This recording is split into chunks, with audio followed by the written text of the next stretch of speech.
بسم الله الرحمن الرحيم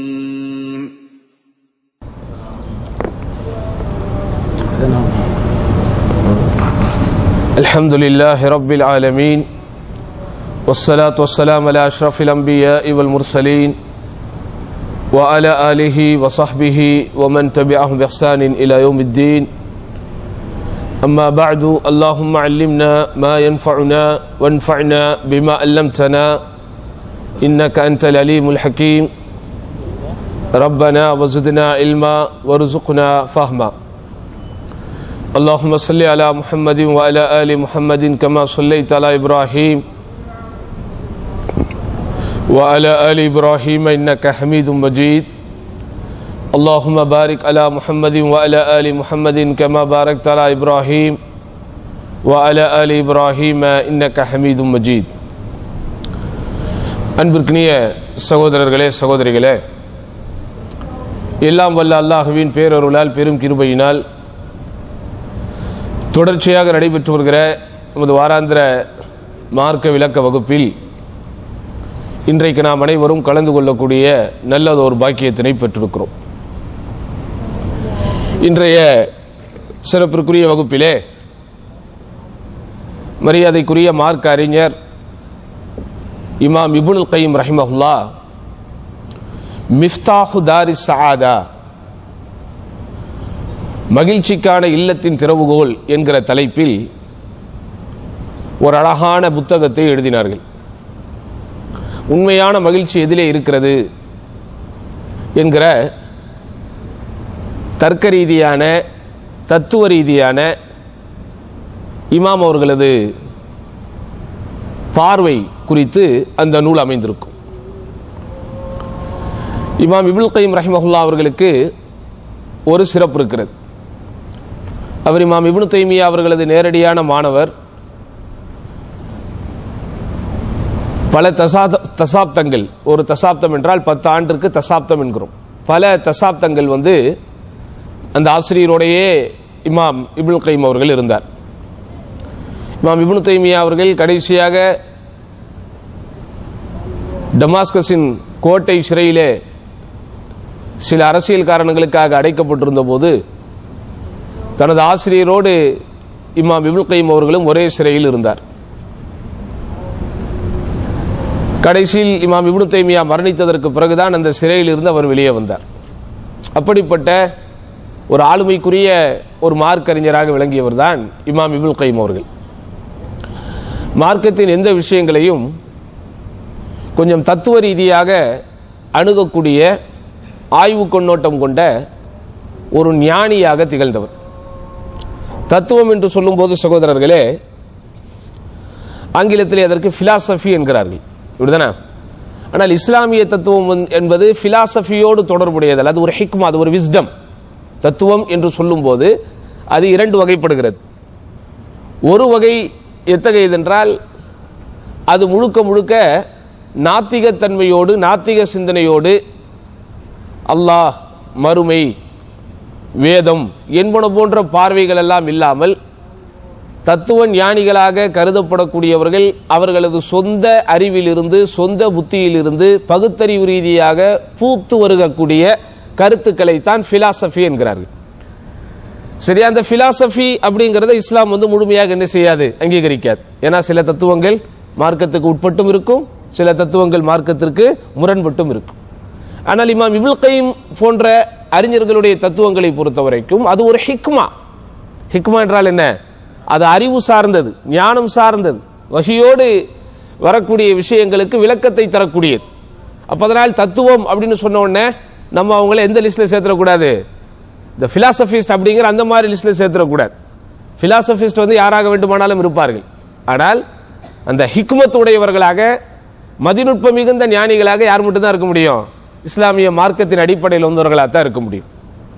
அப்படிப்பட்ட இமாம் அவர்கள் எந்த விஷயத்தை பற்றி எழுதினாலும், எந்த விஷயத்தை பற்றி பேசினாலும் அந்த கோணங்கள் என்பது ரொம்ப வித்தியாசமாகவும் அறிவுபூர்வமாகவும் ஆழமானதாகவும் இருக்கும். அதனால்தான் இமாம் இப்னுல் கைம் அவர்களை குறித்து அறிஞர்கள் குறிப்பிடுகிற போது அவர் ஒரு தபீபுன் நஃப்ஸ் அப்படிங்கிறாங்க. தபீப்னா என்னது? டாக்டர், மருத்துவர், அப்படிதானே? நஃப்ஸ்னா உள்ளம்.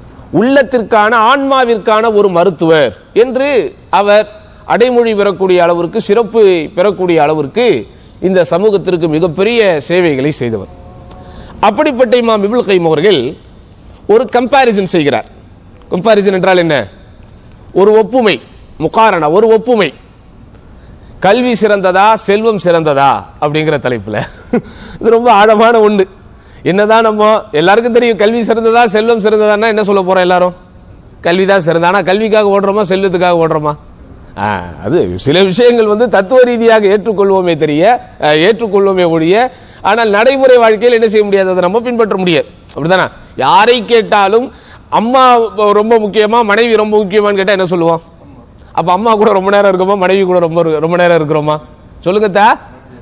அப்ப அந்த மாதிரி தான் அம்மா, அதாவது மனைவியை விட அம்மாவிற்கு உயர்ந்த அந்தஸ்து இருக்குங்கிறது நமக்கு தெரியும். ஆனா அம்மாவோடு நாம் அதிகமாக நேரம் செலவிடுகிறோமா, அதிகமாக வாழ்கிறோமா, வசிக்கிறோமா, அல்லது மனைவியோடு இருக்கிறோமா என்றால் அப்ப தேவைகள் தீர்மானிக்கிறது, அது வேற. இப்போ மனைவியோடு நாம் அதிக நேரம் செலவிடுவதனால் அம்மாவின் அந்தஸ்தை மனைவி அடைந்துட முடியுமா? நான் அம்மான்னு சொன்னோன்னு அம்மா சின்னம்மான்னு அங்க போயிடாதீங்க. நம்ம உண்மையான அம்மா, அதெல்லாம் சும்மா, நம்ம உண்மையான அம்மாவை பற்றி, நம்ம பெற்றெடுத்த அம்மாவை பற்றி பேசுறோம். சரிதானா? அப்போ ஒரு விஷயத்திற்கு சந்தையில் கூடுதல் மதிப்பு இருக்கிறது என்பதனால் அது என்ன ஆயிடாது, சிறப்பை பெற்று விடாது. அப்படிதானே? ஒரு சில விஷயங்கள் தேவையின் காரணமாகவோ அல்லது அதற்கு பின்னால் மக்கள் கண்மூடித்தனமாக ஓடிக்கொண்டிருக்கிறார்கள் என்பதற்காகவோ சந்தையில் அதனுடைய மதிப்பு எப்படிதான் இருக்கும், கூடுதலாக தான் இருக்கும். உதாரணமா ரொம்ப தெளிவா சொல்லணும்னா மார்க்க கல்வி, உலக கல்வின்னு வச்சிருக்கிறோம். ஆக்சுவலி நம்ம அப்படிப்பட்ட ஒரு பிரிவை பார்ப்பதில்லை. இஸ்லாம் பயனுள்ள கல்வி, பயனற்ற கல்வி என்று தான் பார்க்கிறது. இருந்தாலும் எல்லாரும் இந்த வார்த்தையை தான் பயன்படுத்துறோம். அகாடமிக் எஜுகேஷன் அல்லது ஷரியா எஜுகேஷன், இது ரெண்டுல எது சிறந்ததுன்னு கேட்டா என்ன சொல்ல போறீங்க? எல்லாரும் யாராவது சொல்லுவீங்களா உலக கல்வி தான் சிறந்தது அப்படின்னு? சொல்லுங்க தா. ஆனா எது பின்னாடி எல்லாரும் ஓடுறோம்? அப்படிதானே? எதுக்கு ஃபீஸ் கட்டுறோம்? எதுக்கு நிலத்தை வித்தாவது கொண்டு போய் கட்டுறோம்? யாராவது நான் என்னிடத்தில் இருக்கக்கூடிய ஒரு வீட்டை விற்று என் மகனை ஆலிமாக்கினேன் அப்படின்னு யாராவது சொல்லுவாங்களா? என்னிடத்தில் இருக்கிற சொத்தை விற்று என் மகனை நான் ஹாபிஸாக ஆக்கினேன் அப்படின்னு சொல்லுவாங்களா? இல்ல. அப்போ சந்தையில் சில விஷயங்களுக்கு கூடுதல் மதிப்பு இருக்கிறது என்பதனால் அது உள்ளபடியே சிறப்பை பெற்று விடாது. அப்பதனால நம்ம மார்க்கத்தினுடைய விஷயங்களை பற்றி அணுகுகிற போது எப்படி நம்ம ஒரு தத்துவ கண்ணோடு, ஒரு ஞான கண்ணோடு அதை அணுகணும். அப்ப நீங்க கல்வி பத்தி இப்படிதான் பேசுவீங்க, ஆனா அதெல்லாம் நடைமுறைக்கு சாத்தியம் வர அப்படிலாம் நம்ம சொல்லக்கூடாது. நம்ம எப்படி அணுகணும்? மார்க்கத்தினுடைய எந்த விஷயங்களாக இருந்தாலும் எதில் நமக்கு நன்மை இருக்கிறது, எதில் நமக்கு தீமை இருக்கிறது அப்படிங்கிற மாதிரி தான் அணுகணும். அந்த அடிப்படையில் இமாம் இப்னுல் கைம் ரஹிமஹுல்லாஹ் அவர்கள் கல்வியை, அதாவது செல்வத்தை காட்டிலும் கல்வி எப்படி மேம்படுகிறது, சிறப்படைகிறது அப்படிங்கிறதுக்கு ஒரு 40 கருத்துக்களை சொல்றேன். இந்த 40 கருத்தை நான் சொல்லணும்னா 4 வகுப்புகள் நமக்கு தேவை. அதனால நம்ம அதில் உள்ள முக்கியமான சில கருத்துக்களை மட்டும். இதனுடைய நோக்கமே என்ன அப்படின்னு சொன்னா, நாமும் நம்முடைய சந்ததிகளும் இஸ்லாமிய கல்வியின் பின்னால் போக வேண்டும். முழு நேரமாக நாம் எல்லாரும் நம் வீட்டு பிள்ளைகளை ஒரு மரபு வழி மார்க்க கல்வியாளர்களாக அவர்களை உருவாக்குவதற்கு வாய்ப்பில்லாவிட்டாலும் குறைந்தபட்சம் மார்க்கம் சார்ந்த புத்தகங்களை நம்ம படிக்கணும். ஒரு இஸ்லாமிய அறிவை நம்ம வளர்த்துக் கொள்ளணும். நம்ம பிள்ளைகள் நாளைக்கு வளர்ந்து வரும்போது இஸ்லாமிய மார்க்கத்தினுடைய அடிப்படை சட்டங்களை அவங்க தெரிஞ்சிருக்கணும். 7 வயதை அடைந்தால் தொழும்படி ஏவுங்கள், 10 வயதை அடைந்தால் தொழுகைக்காக அடிக்கவாவது செய்யுங்கள் என்று சொல்லப்பட்டிருக்கிறது என்றால் 10 வயதில் ஒரு குழந்தைக்கு தக்பீரத்துல் இஹ்ராம் ஆரம்பித்து தஸ்லீம் வரைக்கும் உண்டான ஃபிக்ஹ் சட்டங்கள் தெரிந்திருக்க வேண்டுமா இல்லையா? குறைந்தபட்சம் தெரிஞ்சிருக்கணுமா இல்லையா? கியாம் என்றால் என்ன, ருக்கு என்றால் என்ன, சுஜூத் என்றால் என்ன, தொழுகையினுடைய தூண்கள் என்ன, தொழுகையினுடைய நிபந்தனைகள் என்ன, தொழுகையினுடைய வாஜிபான விஷயங்கள் என்ன, தொழுகையை முறிப்பவைகள் என்ன, தொழுகையில் நமக்கு கூடுதலாக நன்மைகளை பெற்றுத்தரக்கூடிய காரியங்கள் என்ன, இது போன்ற விஷயங்கள் குறித்த பார்வை ஒரு இஸ்லாமிய குடும்பத்திலே பிறக்கிற 10 வயது பாலகனுக்கு இருக்க வேண்டும், குறைந்தபட்ச ஞானமாவது.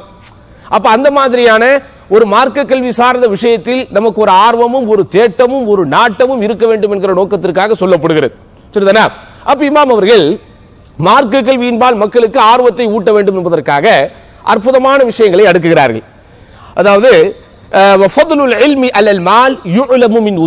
அப்படின்னு ஆரம்பிக்கிறாங்க அந்த கட்டுரை. இது ஒரு பெரிய புத்தகம். அந்த புத்தகத்துல ஒவ்வொரு விஷயமா ஷேக் அவர்கள் என்ன செய்வாங்க, தர்க்க ரீதியாக அணுகுவார்கள். உண்மையான சந்தோஷம் அப்படின்ன உடனே யார்கிட்ட கேட்டாலும் என்ன சொல்லுவாங்க, காசுல தான் இருக்குது அப்படின்பா. யாரை கேட்டாலும் வெளிப்படையான சந்தோஷம் எதிலே இருக்கிறது என்று கேட்டால் என்ன சொல்ல போகிறார்கள் அவர்கள், பணத்திலே இருக்கிறது. அப்ப டக்கு நம்ம அவங்க கிட்ட திருப்பி கேட்போம், பதவியில இருக்குதா இல்லையான்னு கேட்டா ஆமா பதவியில இருக்கு அப்படின்னு அதை ஏத்துக்குவான். வெளிப்படையாக ஒரு இடத்துல, அதாவது எது குறித்த அறிவும் எது குறித்த அனுபவம் ஒரு மனிதனுக்கு வராத வரைக்கும் அவனுடைய சிந்தனை எல்லாமே எதன் மேலதான் இருக்கும், காசு அப்படிங்கறத பத்தி மட்டும்தான் மனிதர்கள் சிந்திப்பார்கள். அப்படிதானே?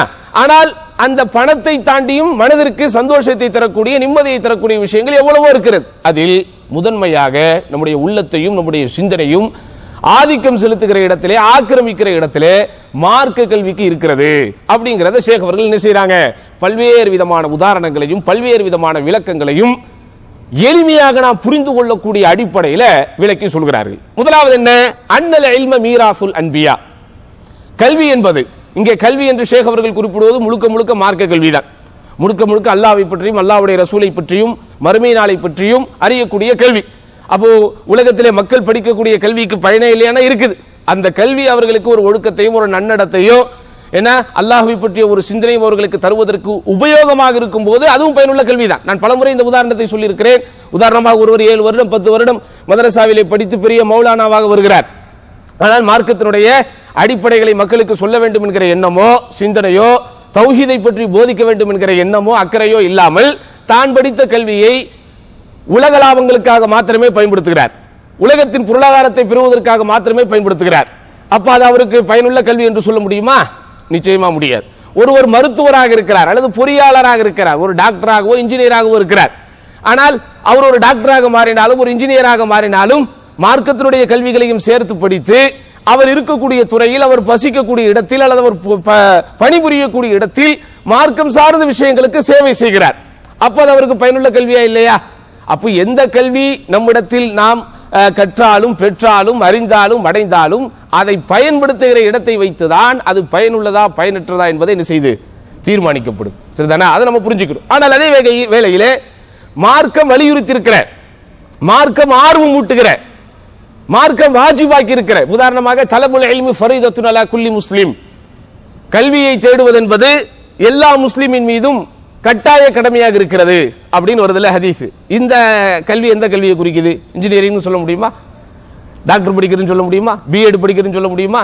ஆர்ட்ஸ் காலேஜில் போய் படிச்சு பட்டம் வாங்குறதுன்னு சொல்ல முடியுமா? அப்ப அதல்ல. அப்ப வலியுறுத்தப்பட்டிருக்கிற கல்வி, வாஜிபாக்கப்பட்டிருக்கிற கல்விங்கிறது எந்த கல்வி? மார்க்கத்தினுடைய கல்வி. அப்ப எந்த கல்வியை நாம் கற்றாலும் நம்முடைய வாழ்வாதாரத்திற்காக, நம்முடைய வாழ்க்கையின் வசதிக்காக, நம்முடைய பொருளாதார மேம்பாட்டிற்காக, சமூகத்தில் நாம் அந்தஸ்தோடு வாழ்வதற்காக எந்த கல்வியை நமக்கு பயனுள்ளதாக நாம் கருதுகிறோமோ அதை கற்பதில் மார்க்கம் தடையதும் கூடவில்லை. ஆனால் வலியுறுத்துகிற கல்வி, வாழ்க்கைக்கான கல்வி, அல்லாஹ்விடத்தில் நன்மைகளை பெற்றுத்தரக்கூடிய கல்வி, இதை நீங்கள் கற்காவிட்டால் நாளைக்கு தண்டனை இருக்கிறது என்று சொல்லப்பட்டிருக்கிற கல்விங்கிறது எந்த கல்வி? அது மார்க்கத்தினுடைய கல்வி தான். அதுல குறைந்தபட்சம் அல்லாஹ்வை நம்புவது, மலக்குகளை நம்புவது, மறுமையை நம்புவது, வேதங்களை நம்புவது, விதியை நம்புவது என்பன போன்ற ஈமானியை சார்ந்த 6 அடிப்படைகள், கலிமா, தொழுகை, ஜக்காத்து, நோன்பு, ஹஜ் என்று இஸ்லாத்தினுடைய தூண்களாக இருக்கிற இந்த 5 விஷயங்கள், இவைகளை எல்லாம் ரொம்ப கட்டாயமாக அறிந்திருக்க வேண்டும். உனது அல்லாஹ் யார், உனது தூதர் யார், உனக்கு அருளப்பட்டிருக்கிற வேதம் என்ன, இது குறித்த இந்த அடிப்படையான கல்விகளை ஒருவன் அறியாமல் இந்த உலகத்தை விட்டு பிரிகிற போது அவன் தண்டனைக்குரிய பாவியாக அல்லாஹ்விடத்திலே பார்க்கப்படுகிறான். அதனாலதான் நம்ம திரும்ப திரும்ப திரும்ப திரும்ப கல்வியினுடைய முக்கியத்துவங்கள் பற்றி இந்த கல்வி சார்ந்த சபைகளில் பேசப்பட்டுக் கொண்டே இருக்கிறது. அப்பதனால் சகோதரர்களை, நீங்கள் எந்த துறையில் கல்வி கற்ற பட்டதாரிகளாக மாறினாலும் அது உங்களுக்கு உண்டான ஒரு அடையாளமும் ஒரு அங்கீகாரமும் தானே தவிர உங்களுக்கு அடிப்படையாக நீங்கள் அறிந்திருக்க வேண்டிய கல்விங்கிறது எது பற்றிய கல்வி?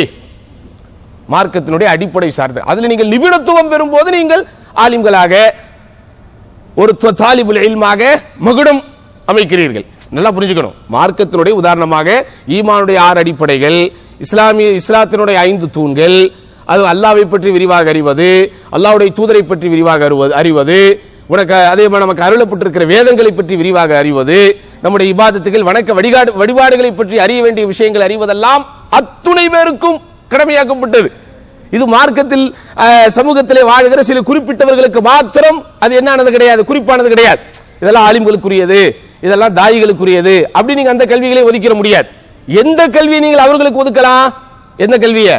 ஸ்பெஷலைசேஷன், துறை சார்ந்த கல்வியில் நிபுணத்துவம் பெறுவது, அந்த கல்வியில் அடுத்தடுத்த விஷயங்களில் படித்த ஆழம் காணுவது, அங்கீகரிக்கப்பட்ட மார்க்க அறிஞர்களிடம் சென்று தங்களுடைய நேரங்களையும் காலங்களையும் அவர்கள் செலவு செய்து அவர்கள் முறைப்படி கற்று ஒரு ஆலிம்களாகி அடுத்த மக்களுக்கு சேவை செய்வது, இது போன்ற விஷயங்கள் வேண்டுமானால் சில குறிப்பிட்டவர்களுக்கு குறிப்பானது.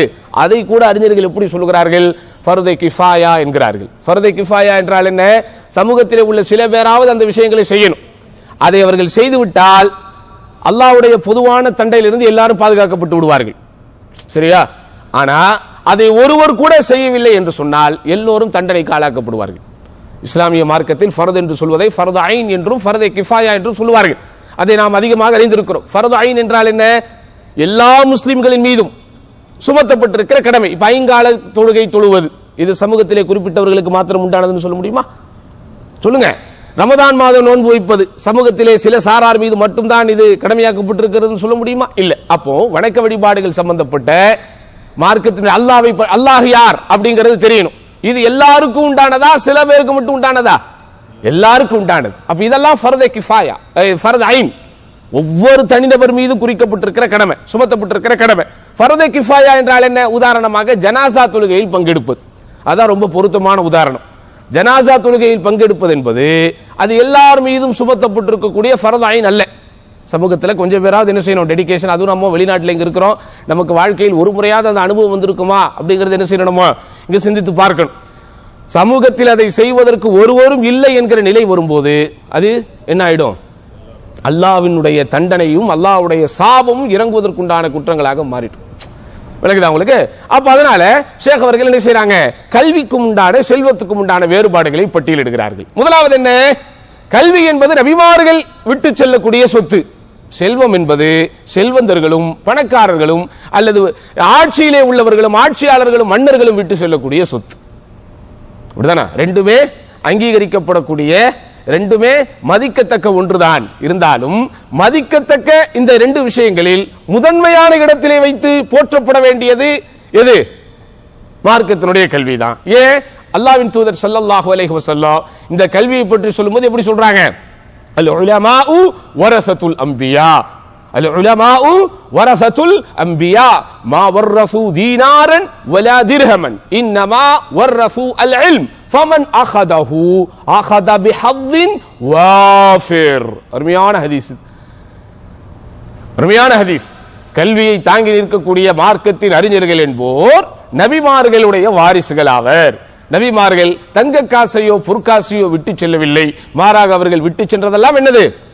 கல்விதான். எனவே அந்த கல்வியை தொட்டவன், அந்த கல்வியை கற்றவன், அந்த கல்வியை பெற்றவன் எப்படி? அகத பிஹத்தின் வாஃபிர், அவன் ஒரு அற்புதமான, அவன் ஒரு மிக சிறந்த சொத்தை எடுத்துக்கொண்டான் அப்படின்னு அல்லாஹ்வுடைய தூதர் ஸல்லல்லாஹு அலைஹி வஸல்லம் அவர்களே சொல்லி இருக்கிறார்கள். எனும்போது கல்வி என்ன செய்யப்படுது? செல்வத்தை விட சிறந்த ஒரு இடத்திற்கு வருகிறது. இரண்டாவது ஷேக் அவர்கள் சொல்லுவது அன்னல் இல்ம யஹ்ருசு ஸாஹிபஹு வ ஸாஹிபுல் மால் யஹ்ருசு மாலஹு. இது இன்னொரு இரண்டாவது தத்துவம், இரண்டாவது விஷயம். கல்வியை பொறுத்தவரை அந்த கல்வி அந்த மனிதனை பாதுகாக்கும்.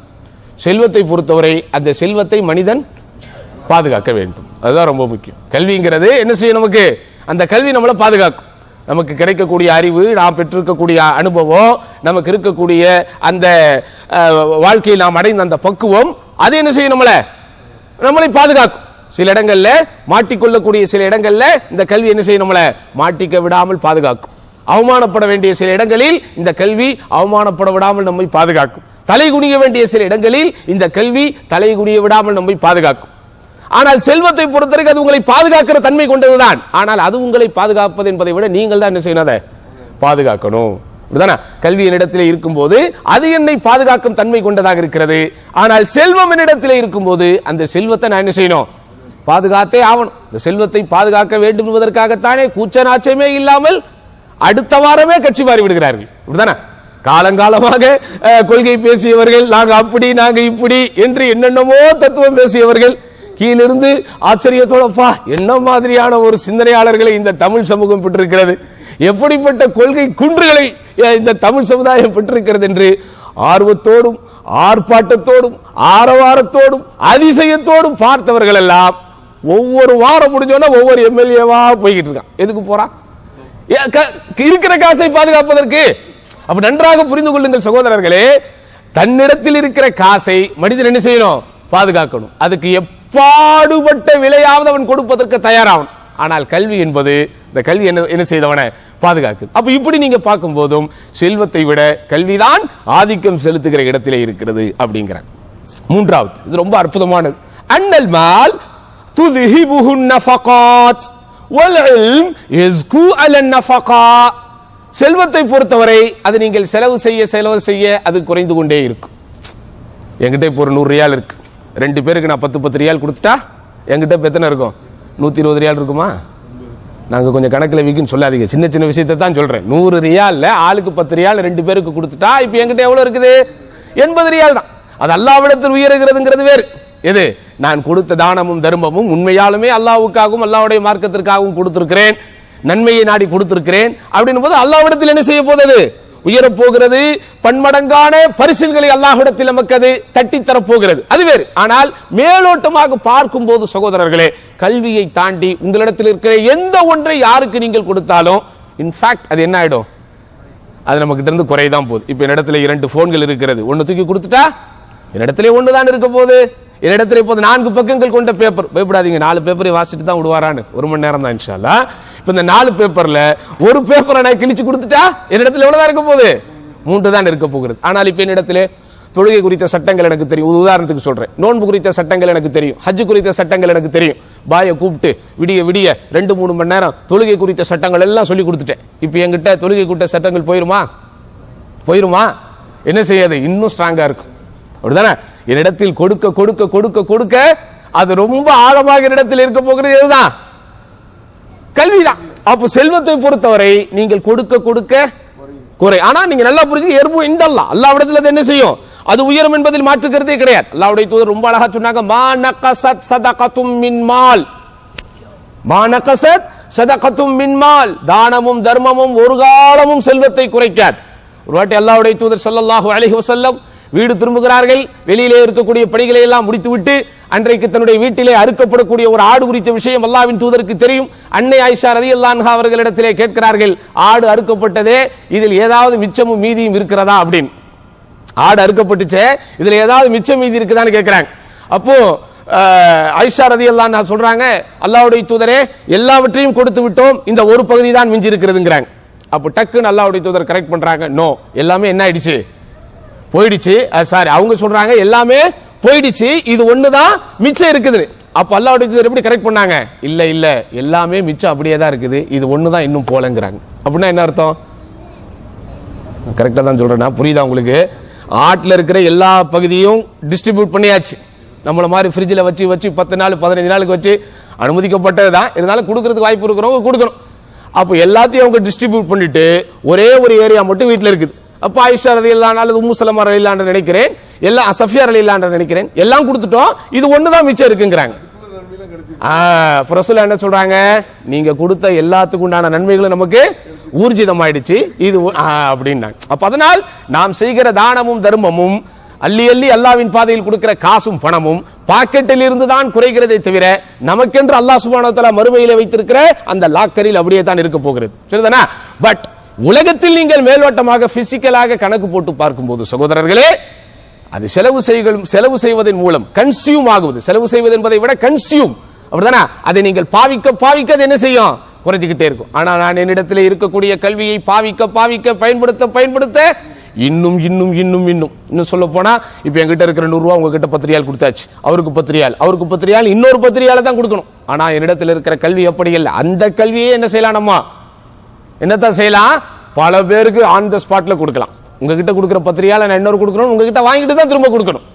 ஆனால் கல்வி என்பது அப்படி இல்லை. அதை நம்ம என்ன செய்யலாம்?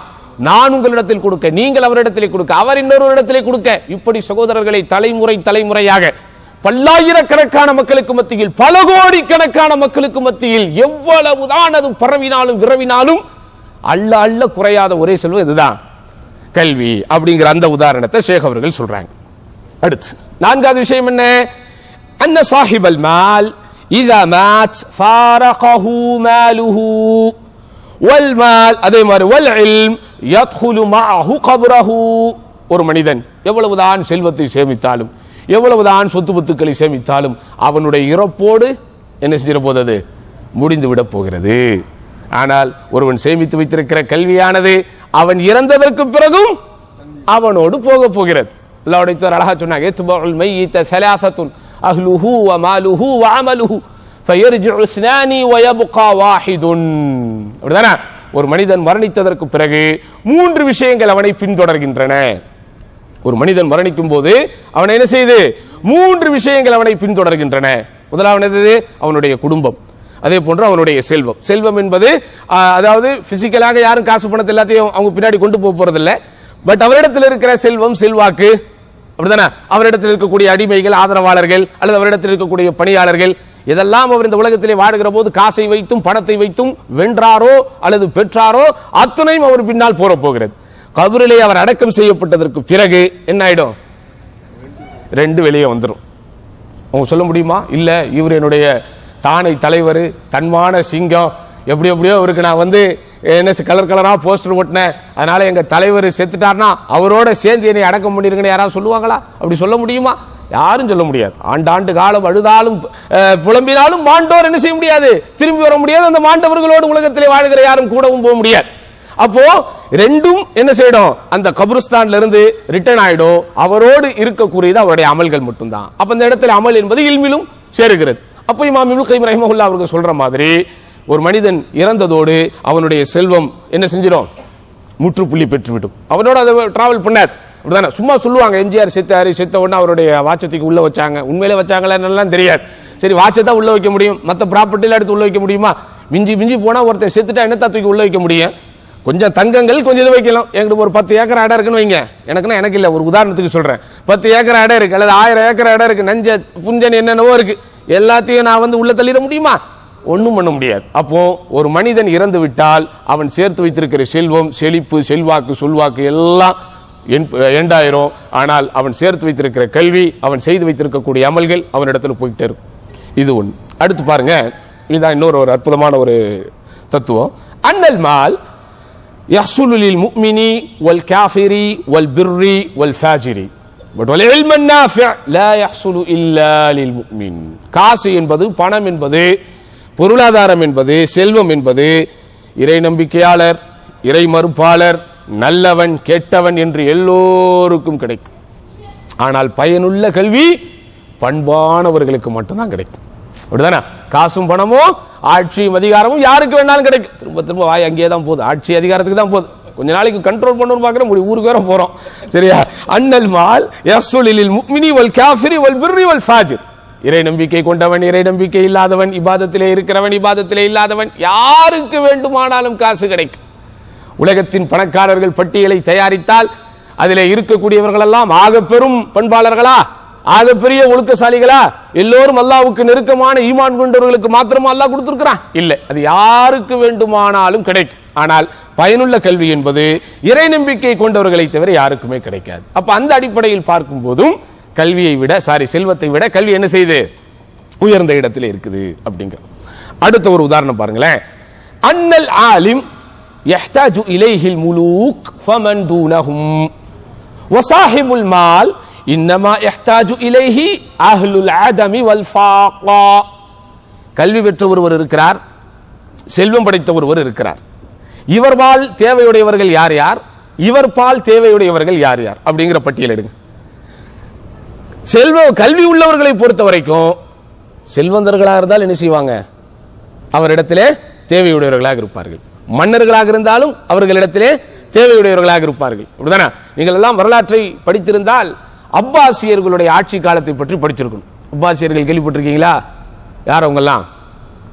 அதாவது நம்ம ரசூல் ஸல்லல்லாஹு அலைஹி வஸல்லம் மரணத்திற்கு பிறகு 4 கலீஃபாக்கள் ஆட்சி பண்ணாங்க. அதற்கு பிறகு ஆட்சி செய்தவர்கள் உமையாக்கள்.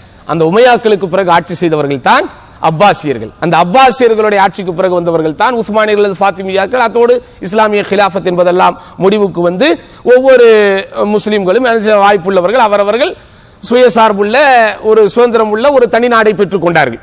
அந்த அடிப்படையில் தான் இப்ப நம்ம உலகத்தில் இவ்வளவு இஸ்லாமிய நாடு இருக்குது, அவ்வளவு இஸ்லாமிய நாடு இருக்குது என்று நாம் பெருமை பேசிக் கொண்டாலும் அவ்வளவு இஸ்லாமிய தலைமைகள் இருக்கிறது. கிலாஃபத் என்பதனுடைய அர்த்தம் என்ன? உலகத்தில் 1000 முஸ்லிம் நாடுகள் இருந்தாலும் எல்லாமே என்ன செய்யும்? ஒற்றை தலைமை.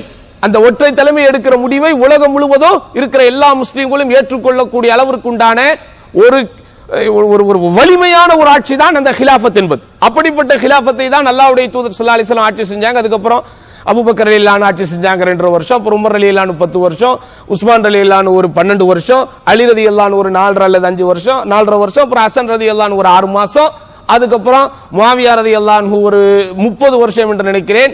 அவர்கள் என்ன சொல்றது, ஆளுநராக ஒரு 15 வருஷம் இருந்திருக்காங்க, அப்புறம் ஆட்சி தலைவராக ஒரு 15 வருஷம் இருந்திருக்காங்க. அப்போ அவர்களுடைய அந்த வம்சாவளியில் வந்தவர்கள் ஆட்சி செய்தவர்களை உமையாக்கள் என்றும், அவர்களுடைய காலங்கள் முடிந்து அதுக்கு அடுத்து ஆட்சிக்கு வந்தவர்களை அப்பாசியர்கள் என்றும் குறிப்பிடும். இதுல இந்த அப்பாசியர்கள் என்பவருடைய ஆட்சி காலத்தை பற்றி அறிஞர்கள் எழுதும் போது அது ஒரு கல்வி சார்ந்த சூழலின் நறுமணம் கமலக்கூடிய தோட்டங்களாக இருந்தது அப்படிங்கிறாங்க. உதாரணமா இமாம் புகாரி, இமாம் முஸ்லிம் இது போன்ற அறிஞர் பெருமக்கள் எல்லாம் வாழ்ந்தது யாருடைய காலகட்டத்தில்? இந்த அப்பாசியர்களுடைய ஆட்சி காலத்துல தான். இந்த அப்பாசியருடைய ஆட்சி காலத்துல தான் இந்த இமாம்கள் எல்லாம் வாழ்ந்திருக்கிறாங்க. அதுல குறிப்பா இமாம் நசாயி பற்றி வரக்கூடிய ஒரு கருத்து, சற்றேறக்குறைய 10 ஹலீஃபாக்களை தன்னுடைய ஆட்சி காலத்திலே அவர் சிந்தித்திருக்கிறார். எத்தனை பேரை? 10 ஹலீஃபாக்களில் அவர் முதலில் சுனனு நசாயி என்கிற ஒரு பெரும் நூலைத்தான் அவர் தொகுக்கிறார். சுனனு நசாயி, அதில் ஆயிரக்கணக்கான ஹதீஸ்கள் இருக்கிறது, அதுல பலவீனமான ஹதீஸ்கள் எல்லாம் இருக்குது. அப்போ ஒரு ஆட்சியாளர் வந்து அவரிடத்துல கேட்கிறாங்க, இமாம் அவர்களை நீங்கள் தொகுத்திருக்கக்கூடிய இந்த நூல் எல்லாமே ஆதாரபூர்வமான ஹதீஸ்களை உள்ளடக்கியதா அப்படிங்கிறாங்க. இல்ல, எனக்கு கிடைத்த தரவுகளின் அடிப்படையில், தகவல்களின் அடிப்படையில் பலவீனமான செய்திகள் கூட இதுல இருக்கிறது. எனக்காக நீங்க ஒண்ணு செய்யணும், உங்களுடைய கல்வியின்பால் நான் தேவையுடையவனாக இருக்கிறேன், உங்களிடத்தில் இருக்கக்கூடிய நீங்கள் தொகுத்த இந்த ஹதீஸ்களில் ஆதாரபூர்வமான செய்திகளை மாத்திரம் தொகுத்து எனக்கு ஒரு நூலை தாருங்கள் அப்படின்னு கேட்கிறேன். அதுக்கப்புறம் தான் அவங்க என்ன செய்யறாங்க, அல் முஜ்தபா என்கிற பெயரில் தேர்ந்தெடுக்கப்பட்ட நபிமொழிகள் அப்படின்னு சொல்லி தான் தொகுத்த, தான் திரட்டிய அந்த நூலில் இருந்து ஆதாரபூர்வமான செய்திகளை மாத்திரம் தொகுத்து தராங்க. இது எதுக்கு நான் உங்களுக்கு சொல்றேன் அப்படின்னு சொன்னா, ஆட்சியாளராக இருந்தாலும் அரசராக இருந்தாலும் அவர்கள் யாரின்பால் தேவையுடையவர்களாக இருந்திருக்கிறார்கள்? கல்வியாளர்களின் பால் தேவையுடையவர்களாக இருந்திருக்கிறார்கள். கல்வியுடைய பால் தேவை. இது மாதிரி இதற்கு முன்னாடி வாழ்ந்த அறிஞர்களிடத்திலும் அப்படி சொல்லப்பட்டிருக்கிறது. இமாம் அஹ்மத் இப்னு ஹம்பல் என்று நினைக்கிறேன், அவரிடத்தில் அப்போது ஆட்சியாளராக இருந்தவர் ஆள் அனுப்புகிறார். எப்படி? பிரத்யேகமாக என் மகனுக்கு வந்து டியூஷன் எடுங்க, மார்க்க கல்வி சொல்லிக் கொடுக்கதான். அப்போ அவங்க ரொம்ப ஸ்ட்ரிக்டா சொல்லிட்டாங்க, கல்வி என்பது தேடப்படுவது, நாடப்படுவது. கல்வி என்ன செய்யக்கூடாது, நீங்க உங்க வீட்டுக்கெல்லாம் வரவழைச்சு அதை இன்சல்ட் பண்ணக்கூடாதுன்னு சொல்லி அவர்கள் மறுத்த ஒரு தகவல்களும் பதிவு செய்யப்பட்டிருக்கிறது. இப்படி காலம் காலமாக இஸ்லாமிய ஆட்சி தலைவர்களாக இருந்தவர்கள் யாரின் பால் தேவையுடையவர்களாக இருந்திருக்கிறார்கள்? அறிஞர்களின் பால், அவர்களது அறிவின் பால் தேவையுடையவர்களாக இருந்திருக்கிறார்கள். அப்படிதானா? அப்போ என் அன்பிற்கினியவர்களே, ஆனால் இந்த செல்வ நிலையிலே இருக்கக்கூடியவரின் பால் யார் தேவையுடையவர்களாக இருப்பாங்க? இல்லாதவர்கள், வறுமையில் வாடுபவர்கள், தங்களுடைய வசதி வாய்ப்புகளை பெருக்கிக் கொள்ள இயலாத நிலையிலே இருப்பவர்கள், தங்களுடைய தேவைகளை தீர்த்து கொள்ள முடியாத கஷ்டத்திலும் சிரமத்திலும் இருப்பவர்கள், அவங்க தான் இவங்க பால் தேவையுடையவர்கள். எல்லாரும் அல்லாஹ்வின் பாதையில், அல்லாஹ்வுடைய பார்வையில் அடிமைகள் தான் என்றாலும் உலகத்தில் அல்லாஹ் சுப்ஹானஹு வ தஆலா வைத்திருக்கிற அந்த தரங்கள் என்கிற அடிப்படையில் சிறப்பிக்கப்பட்டவர் என்று பார்க்கும்போது சமூகத்திலே விஐபிகளாக இருக்கிறவங்களுக்கு என்ன வேணும்? கல்வி வேணும். அப்படிதானா? சமூகத்தில் ஆட்சி தலைவர்களாக இருப்பவர்களுக்கு என்ன வேணும்? கல்வி வேணும். அப்படிதானா? சமூகத்தில் எவ்வளவு பெரிய உயர்ந்த அந்தஸ்தில் இருப்பவர்களாக இருந்தாலும் அவங்களுக்கு என்ன வேணும்? கல்வி வேணும். அப்ப அந்த அடிப்படையில் பார்க்கும் போதும் கல்வி என்ன செய்கிறது? செல்வத்தை விட சிறந்த இடத்தை பிடிக்கிறது அப்படின்னு இமாம் அவர்கள் சொல்றாங்க. அடுத்து, சரி, பொதுவாக பார்க்கும்போது ஒரு இடத்துல கல்வி நிறைய இருக்கிறது, ஒரு இடத்துல செல்வம் நிறைய இருக்கிறது. ரெண்டு பேர்ல மிஸ்யூஸ் யார் அதிகம் பண்ணுவாங்க? இப்போ ஒருத்தர்கிட்ட கல்வி நிறைய இருக்குதா, அவர் அதிகபட்சம் அந்த கல்வியை வச்சு என்ன மிஸ்யூஸ் பண்ண முடியும்? கொஞ்சம் ஹெட் வெயிட்டால இவர் பண்ணக்கூடாது. அது அல்லாஹ் சுப்ஹானஹு வ தஆலா மன் தகப்பர, யார் ஒருவர் பெருமை அடிக்கிறாரோ அவரை அல்லாஹ் வீழ்த்துகிறான், அல்லாஹ் அவரை தாழ்த்துகிறான், அது வேறு. ஆனால் அதிகபட்சமாக ஒருவரிடத்தில் கல்வி இருக்கும்போது அந்த கல்வியால் அவன் என்ன செஞ்சிட முடியும்? ஒரு தலைகணத்தோட, ஒரு பெருமையோட, நான் தான் சொசைட்டில பெரிய ஆளு, நான் என்னவோ வானத்திலிருந்து வந்த மாதிரி அப்படிதான் அதிகபட்சம் பண்ண முடியும். ஆனால் காசு ஒரு இடத்துல நிறைய இருக்கிறது வைங்க, மிதமிஞ்சி இருக்குதுன்னு வைங்க, அவனால் ஏற்படக்கூடிய பாதிப்புகள் மிதப்பு மற்றும் அந்த மிதப்பால் அடுத்தவர்கள் பாதிக்கப்படுவார்கள். இவனிடத்துல கல்வி நிறைய இருக்கணும் போது செல்வம் நிறைய இருக்கணும் போது அவன் என்ன வேண்டுமானாலும் செய்வான். சமீபத்தில் சகோதரர்களே, உலகையே பதற வைத்த ஒரு விஷயம் அந்த எப்ஸ்டீன் ஃபைல்ஸ். இந்த எப்ஸ்டீன் ஃபைல்ஸை பற்றி கேள்விப்பட்டவர்கள், படித்தவர்கள் அல்ல, அதை பற்றி கேள்விப்பட்டாலே நம்முடைய இருதயமும் நம்முடைய இதயமும் துடித்து போய்விடும். அப்படிப்பட்ட வார்த்தைகளால் வர்ணிக்க முடியாத அளவிற்கு ஆக மோசமான அருவருப்பான காரியங்களை செய்தவர்கள் யாரு? இந்த எப்ஸ்டீன் அந்த ஃபைல்ஸ்ல இடம்பெற்றவர்கள். யாரெல்லாம் அதுல இடம்பெற்றிருக்கிறார்கள் அப்படின்னு அவங்களுடைய அந்த சோசியல் ஸ்டேட்டஸ், சமூக அந்தஸ்தை கேட்டகரைஸ் பண்ணும்போது, அதை கேட்டகரைஸ் பண்ணும்போது ஆட்சியில் இருக்கிறவங்க, அந்த அறிவியல் கண்டுபிடிப்பாளர்களா இருக்கிறவங்க, பெரும் பெரும் வியாபாரிகளாக இருக்கிறவங்க, இப்படி எல்லாத்தையும் அதுல கொண்டு வராங்க. இவங்க எல்லாரையும் ஒன்றிணைக்கிறது என்னது? எது அவங்களை ஒன்றிணைக்குது? குட். இவங்க எல்லாரையும் ஒன்றிணைக்கிற ஒரே பகுதி என்னது? செல்வம். எல்லாரும் வெள்ளை நிறத்தில் உள்ளவர்கள் மாத்திரம் தான் தப்பு செஞ்சாங்க, அதனால ஒயிட் கலர் ஆர்கனைஸ் தெம் அல்லது யுனைடெட் தெம் அப்படின்னு சொல்ல முடியுமா? சொல்ல முடியாது. அல்லது எல்லாரும் ஒரு ஆங்கில நாட்டை சார்ந்தவர்கள், ஒரு ஆங்கிலேய நாட்டை சார்ந்தவர்கள், அல்லது வேற ஏதோ ஐரோப்பிய நாட்டை சேர்ந்தவர்கள், அல்லது ஆப்பிரிக்க நாட்டை சேர்ந்தவர்கள் என்று ஒரு தேசத்தை, ஒரு தேசம் அவர்களை ஒருங்கிணைத்தது சொல்ல முடியுமா? இல்ல. எல்லாரும் ஆட்சியாளர்கள் தான் அப்படிங்கிற ஆட்சி அதிகாரம் என்கிற அந்த ஒற்றை விஷயம் அவர்களை, அல்லது ஒரு குறிப்பிட்ட மதம், இந்த குறிப்பிட்ட மதத்தை சார்ந்தவர்கள் மாத்திரம் தான் இந்த தப்பெல்லாம் பண்ணாங்க அப்படின்னு ஒரு மதம். நோ. அப்போ ஆகப்பெரும் அருவருப்பான காரியத்தை செய்த இந்த அருவருப்பான ஜென்மங்கள் எல்லாரையுமே ஒன்றிணைக்கிற, ஒருங்கிணைக்கிற மையப்புள்ளி என்னது? செல்வம். அப்ப மிதமிஞ்சிய செல்வம் என்ன செய்யும் சொன்னா, சாதாரணமான மக்கள் எதை தங்களுடைய வாழ்க்கைக்குண்டான சந்தோஷம் என்று போதுமாக்கிக் கொள்கிறார்களோ அதை கொண்டு இவர்கள் போதுமாக்கிக் கொள்ள மாட்டார்கள். இப்ப நம்ம எல்லாம் ஒரு காமன் பீப்புளா இருக்கிறோம். நமக்கு சந்தோஷம் எதுல இருக்குது? ரைட், என்னுடைய மனைவியை கொண்டு நான் போதுமாக்கிக் கொள்வேன், அந்த சந்தோஷத்தை கொண்டு நான் போதுமாக்கிக் கொள்வேன். அல்லது எனக்கு என்ன சந்தோஷம், வேற ஏதாவது ஒரு பதவி, ஒரு படிக்கிறது, ஒரு பட்டம் வாங்குறது, அல்லது ஒரு தலைமைத்துவத்தை பெறுவது, இப்படி. ஆனால் மிதமிஞ்சி பணத்தை வைத்திருப்பவர்கள், மிதமிஞ்சி பொருளாதாரத்தை வைத்திருப்பவர்கள், அது அவர்களை ஒழுக்கத்தின்பால், நேர்மையின்பால் கொண்டு வரவில்லை என்று சொன்னால், சகோதரர்களே, சிந்தித்து பார்க்க முடியாத, கற்பனை செய்து பார்க்க முடியாத அருவருப்பான காரியங்களை அவர்கள் செய்ய தூண்டும். எவ்வளவு அழகான வார்த்தை இமாம் இப்னு கய்யிம் சொல்றாங்க பாருங்க. சுப்ஹானல்லாஹ். அன்னல் மால் யதுஹா இல துகியான் வல் ஃபக்ர் வல் கைலா. ஒரு மனிதனிடத்திலே மிதமிஞ்சி செல்வம் இருக்கும்போது அதை அவன் நேர்மையாக பாவிக்க வேண்டும், அதை அவன் சரியான முறையிலே கையாள வேண்டும் என்கிற அந்த பண்பாடும் அந்த இரையச்சமும் அவனிடத்திலே இல்லாமல் போனால் அவன் என்ன செஞ்சிருவாத, அவனை அது துகியான் என்று சொன்னால் என்ன, அருவருக்கத்தக்க அழிச்சாட்டியம் செய்யக்கூடிய பல்வேறு விதமான பாவங்கள் அவனை அதை செய்ய தூண்டும். ஆனா கல்வி என்பது, உண்மையான கல்வி ஒரு இடத்திலே இருக்கும் போது அது என்ன செய்யவன, இல தவாது, பணிவின்பால் அவனை கொண்டு செல்லும், பணிவின்பால் கொண்டு செல்லும். உண்மையில் சகோதரர்களே, நம்மிடத்திலே கல்வி அதிகமாக அது என்னிடத்திலே கல்வி அதிகமாக இருக்கிறது என்பதை எதை கொண்டு நான் புரிந்து கொள்ள வேண்டும் என்று சொன்னால், என்னிடத்துல என்ன செய்யணும், இன்னும் இன்னும் இன்னும் இன்னும் அந்த பணிவு என்பது அதிகமாகிக் கொண்டே இருக்க வேண்டும். நான் ஏற்கனவே இந்த சபையில் சொல்லியிருக்கிறேனா இல்லையா என்று எனக்கு தெரியாது. சொல்லியிருந்தால் என்னடா சொன்னதே சொல்றாரு, யாரும் தப்பா நினைச்சிடாதீங்க. தலைப்போடு தொடர்புடையதாக நாம் எல்லோருக்கும் அது ஒரு உணர்வை தர வேண்டும் என்பதற்காக சொல்லுகிறேன். நீங்கள் இந்த நாட்டிலே உள்ள பெரும் அறிஞர்கள் அப்படிங்கிற ஒரு பேர் பட்டியலை சொன்னால் நீங்கள் யாரெல்லாம் சொல்லுவீங்க? இமாம் பின் பாஸ், ஷேக் சாலிஹல், யார் முகமது இப்னுல் உசைமீன், இந்த மாதிரி இந்த அறிஞர்கள்லாம், அதே போட்டு இப்போது வாழ்ந்து கொண்டிருக்கிற ஷேக் சாலிஹல் ஃபௌசான், இவங்க எல்லாரும் சகோதரர்களே ஒரே நிகழ்த்தும் போது நீங்க பாத்தீங்கன்னு சொன்னா, இந்த மிஸ்லக் என்று சொல்லுகிற அந்த தலையை மறைக்கக்கூடிய அந்த துணியை போடுறாங்க, அந்த இதை போடுறாங்க, அந்த அதுக்கு என்ன சொல்றது சரியான வார்த்தை எனக்கு தெரியவில்லை, மிஸ்லக் என்று அரபியிலே சொல்லுகிறார்கள், அந்த அங்கியை போடுறாங்க.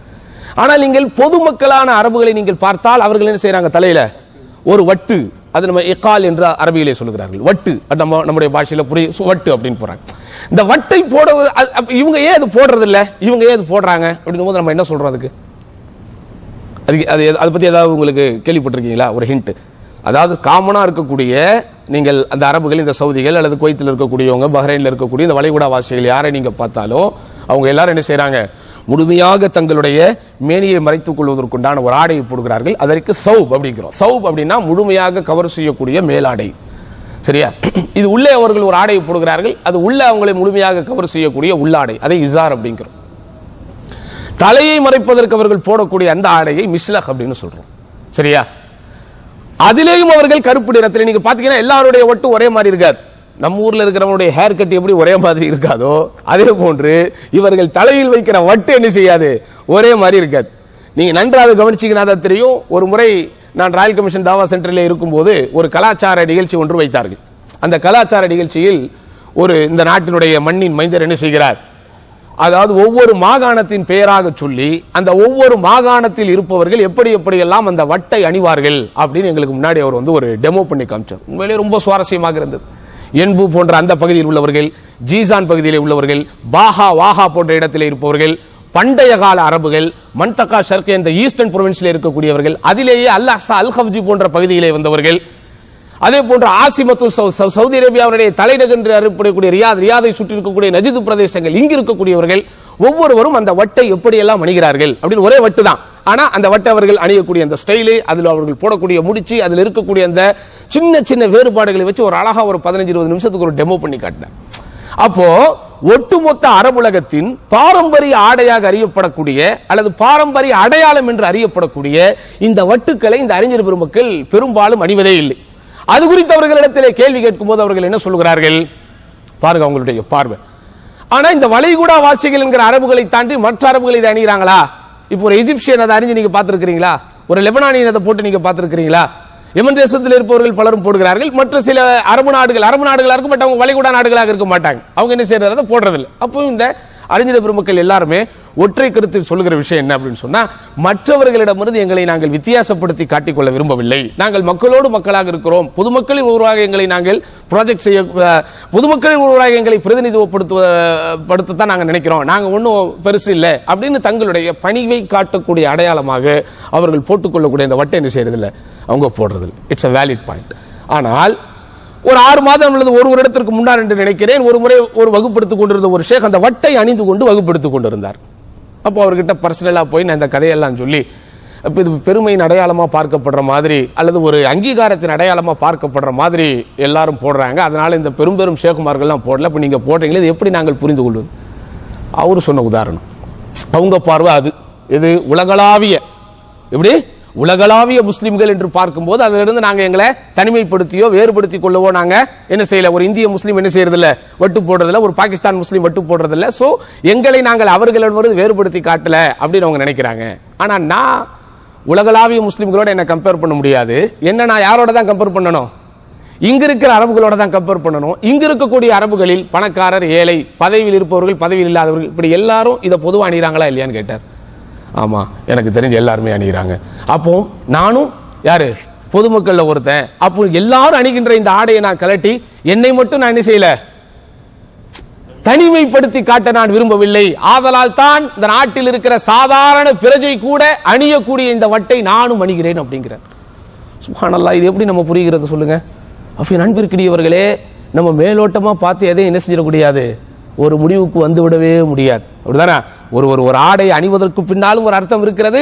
ஒரு ஆடை ஒருவர் அணிந்து கொண்டிருக்கிற ஆடையின் ஒரு பகுதி அவர் கலற்றி வைப்பதற்கு பின்னாலும் என்ன இருக்குது, அர்த்தம் இருக்குது. பட் இங்க தலைப்போடு தொடர்புடைய விஷயம் என்ன? இந்த பெரும் அறிஞர்கள் எல்லாரையும் ஒன்றிணைக்கக்கூடிய ஒற்றை புள்ளியாக என்ன இருக்குது, இந்த ஹம்பிள்னஸ், அந்த பணிவு.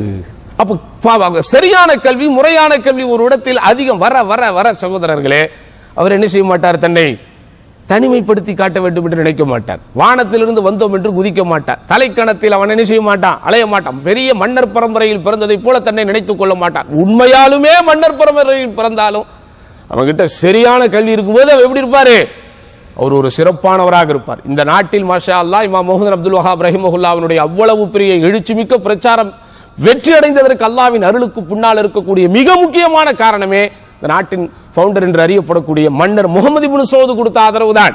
அவர் ஒரு ஆட்சியாளராக இருந்தாலும், அவருக்கு கீழ் அதிகாரம் இருந்தாலும், பிரச்சாரம் செய்யக்கூடிய ஒருவரை தனக்கு இணையாக இணைத்துக் கொள்ள வேண்டும், அவரோடு நான் சேர வேண்டும். அவர் குறித்த வாழ்க்கை வரலாறுல சொல்லப்படுது.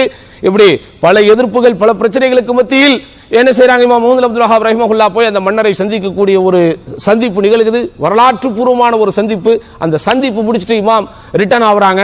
உடனே இந்த மன்னர் சௌதியுடைய மனைவி மௌதி என்று நினைக்கிறேன் அவர்களுடைய பேர், அவர் உடனே மன்னரை பார்த்து சொல்கிறார், இப்படி எங்க இவர் அல்லாஹ்வின் புறத்தில் அல்லாஹ் இவரை உங்களிடத்தில் அனுப்பி வைத்திருக்கிறான் ஒரு மிகப்பெரிய ஒரு நன்மைக்காக, அதனால் அவரை நீங்கள் பற்றி பிடித்துக் கொள்ளுங்கள், அவரை விட்டு விடாதீர்கள் அப்படின்னு அவர் சொன்ன வார்த்தைக்கு பிறகுதான் அதிகாரப்பூர்வமாக இது ஒரு ஏகத்துவ பூமியாக மாற்றப்படுகிறது. அதுக்கு முன்னாடி வரைக்கும் இங்க பல்வேறு விதமான ஹுராஃபத்துகளும் ஹுஸஅபலாத்துகளும் இருந்தது.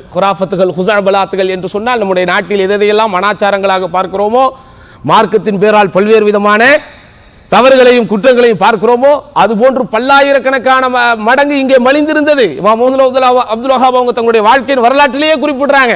இப்படி கிராம பகுதிகளிலே கூட நாத்திக சிந்தனை என்ன செஞ்சிச்சு, மக்களை ஆக்கிரமித்துக் கொண்டிருந்தது. மதுஹப் வெறியர்களாக மக்கள் இருந்தார்கள். கபர்களை கொண்டு பாதுகாப்பு தேடக்கூடியவர்களாக இருந்தார்கள். அல்லாஹ் அல்லாதவர்களிடம் பிரார்த்தனை செய்யக்கூடியவர்களாக இருந்தார்கள். அப்படின்னு இந்த மண்ணையும் இந்த மண்ணின் அரசியலையும் இந்த நாட்டில் இருக்கக்கூடிய எல்லா பகுதியிலும் உள்வாங்கி உணர்ந்து அவர் தன்னுடைய வாழ்க்கையை அர்ப்பணித்ததன் விளைவுதான் இங்கு மாஷா அல்லாஹ் ஏகத்துவ பேரொளி ஏற்பட்டது. இதன் மூலம் இன்றைக்கு உலகம் முழுவதும் இந்த பிரச்சாரம் அல்ஹம்துலில்லாஹ் எடுத்து செல்லப்பட்டுக் கொண்டிருக்கிறது.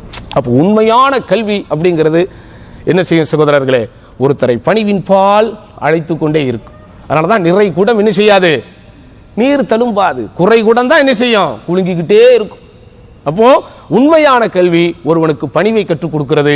ஆனால் மிதமிஞ்சிய செல்வம்ங்கிறது ஒருத்தனுக்கு எதை தான் கற்றுக் கொடுக்குது, திமிரைத்தான் கற்றுக் கொடுக்கிறது. அப்ப உலகத்திலே இருக்கக்கூடிய எல்லா கெட்டவர்களையும் நீங்கள் லிஸ்ட் போட்டு எடுத்தால் அவர்கள் அனைவரையும் ஒன்றிணைக்கக்கூடிய மைய புள்ளியாக என்ன இருக்கும், மிதமிஞ்சிய பொருளாதாரம் இருக்கும். எல்லாவனுக்கும் சுவிஸ் பேங்க்ல அக்கவுண்ட் இருக்கும், எல்லா பேருக்கும் பல்லாயிரக்கணக்கான கோடி சொந்தமா இருக்கும், எல்லா பேருக்கும் பல கிலோ தங்க கட்டிகள் கையில வச்சிருப்பான். அப்ப அவன் தான் என்ன செய்வான் சகோதரர்களே? பொதுமக்கள், நார்மலாக உள்ள மக்கள் எதை சாப்பிட்டு தங்களுடைய பசியை ஆற்றிக் கொள்வார்களோ அது அவனுக்கு பசி ஆத்தாது. அவன் டிஃபரெண்டா ஏதாவது யோசிப்பான். சரி, டிஃபரெண்டாக யோசிப்பது ஓகே. நம்ம எல்லாரும் மட்டன் பிரியாணி சாப்பிடுறவன் காளான் பிரியாணி சாப்பிடுறான்னா ஓகே. இல்ல, ஒரு மனுஷனுடைய காலை வெட்டி தான் நான் பிரியாணி சாப்பிடுவேன்னா அதுதான் திமிர். அப்படிதானா? பச்சில குழந்தைகள் பெண் பிள்ளைகளை வறுத்து தான், இப்படி நரபலி கொடுத்து தான் என்று அவர்களுடைய சிந்தனைகள் என்ன செய்யும்? அவர்களே, இந்த நார்மல் பீப்புள், அந்த பொது ஜனம் எதை கொண்டு தங்களுடைய சந்தோஷங்களையும் தங்களுடைய சுகதுக்கங்களையும் போதுமாக்கிக் கொள்கிறார்களோ. ஆமாம் சகோதரர்களே, சுகத்தை போதுமாக்கிக் கொள்வதும் இருக்கிறது, துக்கத்தை போதுமாக்கிக் கொள்வதும் இருக்கிறது. துக்கத்தை போதுமாக்கிக் கொள்வது அப்படிதான். இப்ப எனக்கு ஒரு கஷ்டம் வந்துருச்சு, நான் அதை எப்படி எதிர்கொள்கிறேன்? அதிகபட்சம் நான் என்ன செய்வேன்? கண்ணீர் விடுவேன், 4 பேரை சந்திச்சு போய் பேசுவேன், அல்லது எனக்கு யார் பாதிப்பு ஏற்படுத்துறான்னு அவனை போட்டு திட்டுவேன், அல்லது அவனுக்கு எதிராக போலீஸ்ல கம்ப்ளைண்ட் கொடுப்பேன். இதுதான். ஆனால் மிதமிஞ்சிய படம் இருப்பவன், இவன் எனக்கு பாதிப்பை ஏற்படுத்தி விட்டான் என்று அவன் நினைத்து விட்டால் என்ன செய்வான்? அவனை என்ன வேணாலும் செய்வான். அவனை மட்டுமா செய்வான்? அவன் புண்டாட்டி, புள்ள, அவன் வாப்பா, உம்மா, அவன் குடும்பம் என்று எதையுமே அவன் எல்லாவனையும் கருவறுத்தா தான் எனக்கு தூக்கம் வரும்பா. அப்போ சுகமாக இருந்தாலும் துக்கமாக இருந்தாலும், எப்படி சுகமாக இருந்தாலும் துக்கமாக இருந்தாலும் சகோதரர்களே, அதை எப்படி அவன் எதிர்கொள்கிறான் என்கிற இடத்தை தீர்மானிக்கிற சக்தியாக மிதமிஞ்சிய செல்வம் இருக்குமேயானால் அதன் மூலம் ஏற்படுவது பாதிப்பும் பயங்கரமும் தான். எல்லாத்தையும் பாருங்க, புரட்சியாளர்கள், இடதுசாரி, அது இதுவும் காசும் பணமும் மிதமிஞ்சி வந்துருச்சுன்னா எல்லா பேரும் ஆண்டை ஆயிடுவான். அப்படிதானே? இன்றைக்கு சமூகத்திலே புரிந்து கொள்ள முடியாத விஷயம். இவர்களெல்லாம் ஒரு காலத்தில் இப்படி கஷ்டப்பட்டார்களே, இப்படி நஷ்டப்பட்டார்களே, எல்லாம் கஷ்டப்படுகிற வரைக்கும் நஷ்டப்படுகிற வரைக்கும் தான். அவன் பின்னாலும் 10-15 கார்கள் போகிறது, அவனும் பட்டு வேட்டி போட்டு பவனி வருகிறான், அவன் பின்னாலும் பல்லாயிரக்கணக்கான கோடி இருக்கிறது எனும் போது அவன் கடந்து வந்த பாதை, நடந்து வந்த பாதை, எதை குறித்தும் யோசிக்க மாட்டான். இவனுக்கு முன்னால் இருப்பவன் எந்த மாதிரியான தவறுகளை செய்கிறானோ அதே தவறுகளை தான் இவன் செய்வான். ஆனா கல்வி என்பது அப்படி இல்லை. கல்வி என்கிறது என்ன செய்யும்? எனக்கு முன்னாடி போனவன் தப்பாவே போனாலும் அவனை கரெக்ட் பண்ணும். எனக்கு முன்னாடி ஒரு கார் போய்கிட்டு இருக்கு, சிக்னல சல்லுன்னு பாஸ் பண்றான், ரெட்ல இருக்கும்போது பின்னாடி உள்ளவன சல்லுன்னு போயிடுவானா?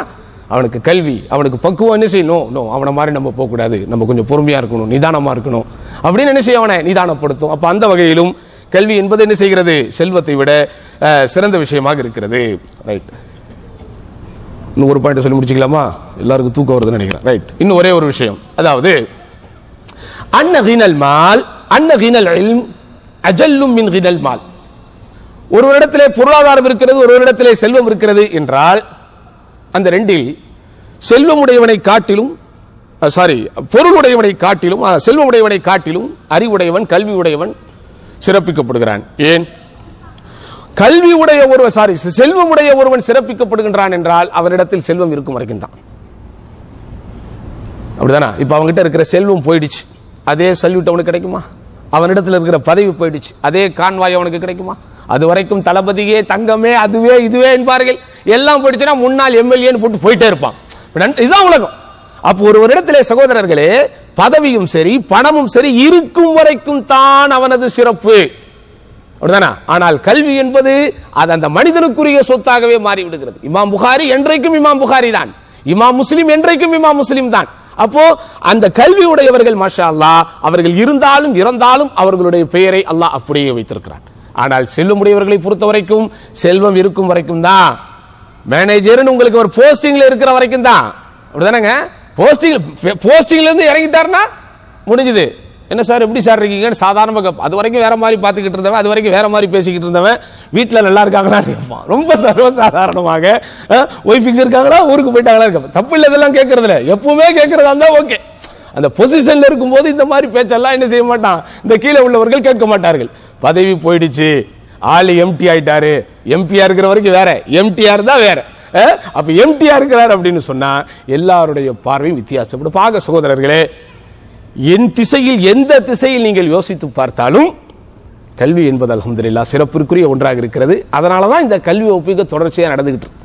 நம்முடைய தாவா சென்டர், நம்முடைய ஷேக் யாசிர் ஃபிர்தௌசி அவர்கள் ஒரு மிகப்பெரிய அர்ப்பணிப்போடு என்ன செய்யறாங்க, உங்களுக்கு தொடர்ச்சியாக இந்த கல்வி வகுப்புகளை இங்கே நடத்தி கொண்டே இருக்கிறார். அப்ப இந்த கல்வி வகுப்புகளுக்கெல்லாம் நீங்க நல்ல ஆதரவு கொடுக்கணும். பல பேரை நீங்க இங்க கொண்டு வரணும். ஒரு இடத்துல போனா லாபம் வருது அப்படின்னா உங்க அண்ணன் தம்பிகளை அதுல சேர்க்காம விட்டுருவீங்களா? சொல்லுங்க தா, ஒரு ப்ராப்பர்ட்டி வாங்குறீங்க, அதுல லாபம் வருதுன்னு உங்களுக்கு நல்லா தெரிஞ்சிருச்சுன்னா என்ன செய்வீங்க? முதல்ல நீங்க நிறைய ப்ராப்பர்ட்டி வாங்குவீங்க. வாங்கி போர் அடிச்சிருச்சுன்னா சரி, மொத்தம் வாங்குறதுக்கு என் தம்பி கிடைச்சா நல்லா இருக்கும், என் அண்ணனுக்கு கிடைச்சா நல்லா இருக்கும், என் சகலப்பாடி கிடைச்சா நல்லா இருக்கும், என் மச்சானுக்கு கிடைச்சா நல்லா இருக்கும், எல்லாரும் அதில் சேர்த்து விடுவீங்களா இல்லையா? அந்த மாதிரி இந்த கல்வி தேடும் சபை உங்களுக்கு சிறப்பை தரக்கூடியது. அப்ப இந்த கல்வி தேடும் சபையினுடைய சிறப்பை நீங்களும் பெற வேண்டும், பிறருக்கு என்ன செய்யணும், நீங்க பெறுவதற்கு முயற்சிக்க வேண்டும். இன்ஷா அல்லாஹ் இந்த தலைப்பில் ஷேக் அவர்கள் சொல்லக்கூடிய அடுத்தடுத்த தத்துவங்களை அடுத்தடுத்த முறைகள் வாய்ப்பு கிடைக்கும் போது பார்க்கலாம். யா அல்லாஹ், எதை நாங்கள் சொல்கிறோமோ, எதை நாங்கள் கேட்கிறோமோ அதன்படி வாழக்கூடிய பாக்கியத்தை எங்கள் அனைவருக்கும் தருவாயாக என்று வேண்டி வாய்ப்புக்கு நன்றி கூறி முடித்துக் கொள்கிறேன்.